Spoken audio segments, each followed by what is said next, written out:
Well, a National Quilt Museum is a museum of contemporary quilts, and by that I mean quilts that have been made since the 1970s.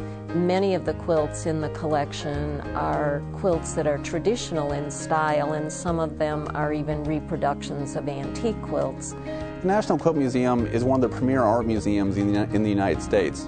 We have the finest collection of quilt or fiber art in the world. The loosest definition of quilt still requires at least 2 layers of some sort of textile joined, and the layers joined by some kind of stitching. But they may be painted and embellished. You can do almost anything to a layered fabric sandwich and still call it a quilt. We're also very involved with education. Students all over the world are part of something called the School Block Challenge. And they'll send in school blocks where they've made essentially a quilt, and they compete against other schools that do the same thing. This is an American art form that has spread all over the world from here, and it's done in styles that are approachable by almost anyone. It's people having fun with fabric. It's quilting.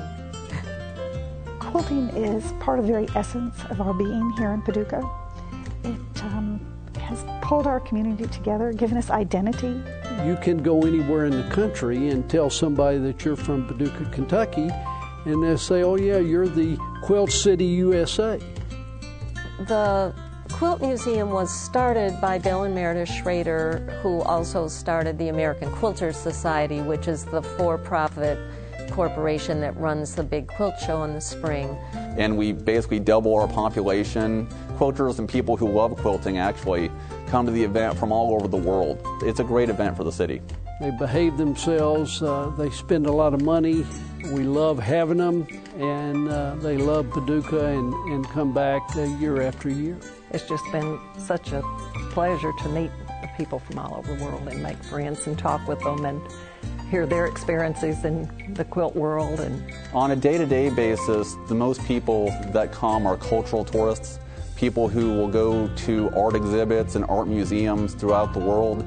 The second group that we get is the 21 million people who make up Quilt Nation. These are people who are involved with quilting or like to quilt at any level whatsoever. The quilt that is behind me is one of my art quilts. It's not in any way meant to lie on a bed or be a bedspread. It's meant as a work of fine art, one of a kind. I don't sell patterns for this kind of quilt. A lot of people perceive quilting as somehow being separate from art. They see the pieces that are around us. That really ends the discussion. It's really a world-class art museum by anybody's standards. People from around the globe are traveling to Paducah because they're inspired by our culture. They're inspired by the most beautiful quilts that you can find in our world. If you come to the exhibit and you're not convinced that this is some of the finest art in the world, not just fiber art, but the nicest art in the world, period, we'll give you your money back on the spot. We have yet to give anyone their money back.